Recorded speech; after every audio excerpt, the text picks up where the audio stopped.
Hello students, I am Disha Bhavnani from Vedanta Educare. Today we will discuss the poem of class 10th from the book First Flight. The name of the poem is Animals, written by Walt Whitman. So students, let's have the brief introduction of the poem. So the Walt Whitman, who is the poet of that poem, The Animal, 1992, is a major figure in early American. ये early American poetry जो बनी थी उसमें बहुत ही जाने माने figure ये माने जाते थे, जाने माने पोएट ये थे। In an age when all poetry was rhymed and metrical. अब उस समय जब अर्ली अमेरिकन पोएट्री का पूरा चल रहा था उस समय, तो क्या होता था कि सारी पोएट्री जो थी मीटर में बंधी हुई थी, राइम स्कीम होती थी। हर पोएट्री की पोएम की लास्ट लाइन जो है मैच करती थी, कुछ ना कुछ राइम स्कीम वो रखते थे। Whitman made a break with tradition and wrote a revolutionary new kind of poetry in free verse। लेकिन विटमैन भी उसी एज के ही पोएट थे, लेकिन इन्होंने अपनी पोएट्री को फ्री वर्स में लिखा, यानी कोई राइम स्कीम इन्होंने यूज़ नहीं की, बिल्कुल ये डिफरेंट तरीके से इन्होंने उस समय ये अपनी पोएम्स लिखी।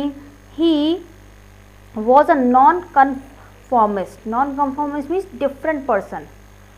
उस एज में होते हुए भी, जब पूरी मीट्रिकल पोएम का दौर चल रहा था, उस समय भी इन्होंने अपनी पोएम को फ्री वर्स में लिखी। That means he was a different from others in all respects including his social life. मतलब पोएट्री में तो ये डिफरेंट थे ही, बल्कि अपनी सोशल लाइफ में जो भी इनकी पर्सनल लाइफ थी या जो भी इनका सामाजिक जीवन था, उसमें भी ये अलग तरीके के विचार ही रखते थे। जैसे कि हम इस पोएम में आगे आके देखेंगे किस तरीके से वो एनिमल्स को ह्यूमन बीइंग से कंपेयर कर रहे हैं और एनिमल्स को ज़्यादा अच्छा मान रहे हैं। तो यहीं हम देख लेते हैं वो कितने डिफरेंट हैं दूसरों से, कितने नॉन कन्फॉर्मिस्ट हैं।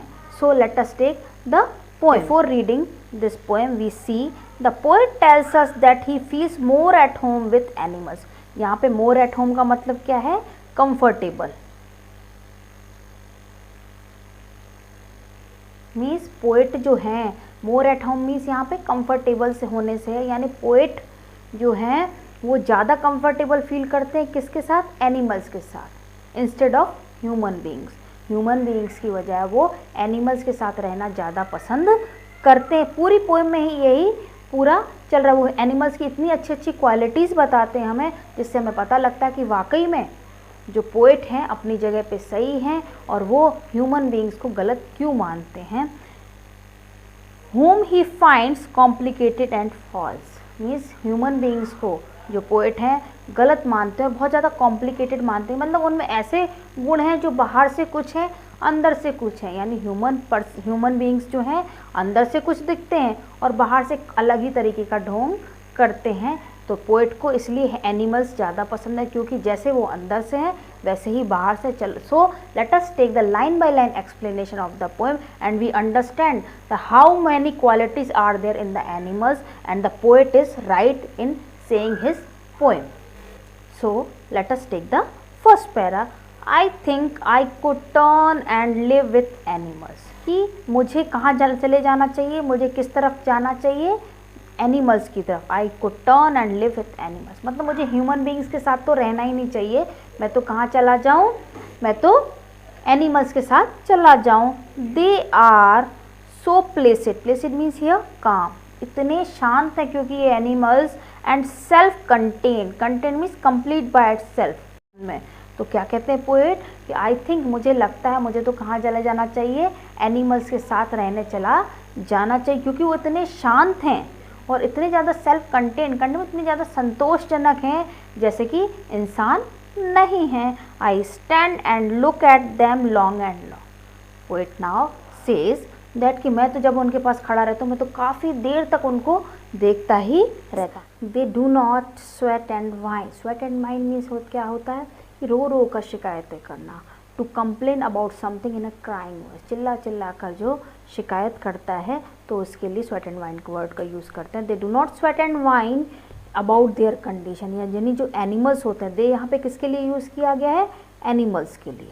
सो द पोएट सेज कि जो एनिमल्स होते हैं वो अपनी रो कर कभी शिकायत नहीं करते कि मेरी ऐसी कंडीशन है, मेरी वैसी कंडीशन, मेरे पास ये नहीं है, वो नहीं है, मैं ये पजेस करता हूँ, ये पजेस नहीं करता हूँ। यानी पोएट ये कह रहे हैं कुल मिलाकर कि जो एनिमल्स होते हैं उनमें कभी भी शिकायत करने की आदत होती ही नहीं है। दे do not lie awake in the dark and weep for their since. So in this line the poet says the next quality of the animals, he says that कि वो जो since means here mistakes, जैसे इंसान जो होते हैं अगर कोई मिस्टेक करते हैं तो क्या होता है, उनमें मिस्टेक करने के बाद उनको पूरी रात नींद ही नहीं आती और वो जागते रहते हैं। लेकिन एनिमल्स होते हैं वो कभी दे do not lie awake in the dark and weep for their since, वो कभी भी जागते नहीं हैं, वो आराम से नींद लेते हैं क्योंकि वो ऐसी मिस्टेक्स करते ही नहीं है जैसे कि इंसान करते, किसी को धोखा दे देना, किसी को परेशान करना, झूठ बोलना। तो जानवरों में ये आदत होती नहीं, इसलिए उनको आराम से अच्छी नींद आती है और वो इंसानों की तरह पूरी पूरी रात जागते नहीं हैं। They do not make me sick, sick means here irritate, कहते हैं कि they do not make me sick, वो मुझे इरिटेट भी नहीं करते। The third quality told by the poet is that कि वो मुझे इरिटेट भी नहीं करते। Discussing their duty to God, जैसे कि इंसान में क्या होती है कि जो भी भगवान के लिए करते हैं, मैंने ये डोनेशन दिया, मैंने वो किया, मैंने भगवान की पूजा की फिर भी मुझे नहीं मिला, मैं भगवान की इतनी देर पूजा करता हूँ, ये भी करते हैं, जो भी भगवान के लिए वो करते हैं बहुत ही ज़्यादा जताते हैं, उसको शो ऑफ करते हैं। लेकिन एनिमल्स जो हैं वो बिल्कुल भी, पोएट कहते हैं मुझे इरिटेट नहीं करते, ऐसा बार बार बताकर, जैसा कि ह्यूमन बींग्स करते हैं। भगवान के लिए जो भी करते हैं वो बार बार हमें बताते हैं, जताते हैं, लेकिन एनिमल्स बिल्कुल भी ऐसा नहीं करते हैं। Not one is dissatisfied, not one is demented with the mania of owning things. Again the next quality is told by the poet is that not one is dissatisfied, ना ही इंसानों की तरह वो डिससेटिस्फाइड रहते, यानी वो हमेशा ही, वो कौन, एनिमल्स हमेशा ही सेटिस्फाइड रहते हैं। Not one is demented with the mania, और ना ही वो इतने पागलपन, डिमेंटेड मीन्स यहाँ पे कि पागलपन की तरह बिहेव करना, एक पागलों की तरह बिहेव करनी, और मेनिया मीन्स एक तरीके की कंडीशन या बीमारी, ना ही उनमें ऐसी बीमारी होती है कि जिसमें पागलपन की तरह बिहेव करें वो, कि मेरे पास ये नहीं है वो नहीं। Owning things means possessing things.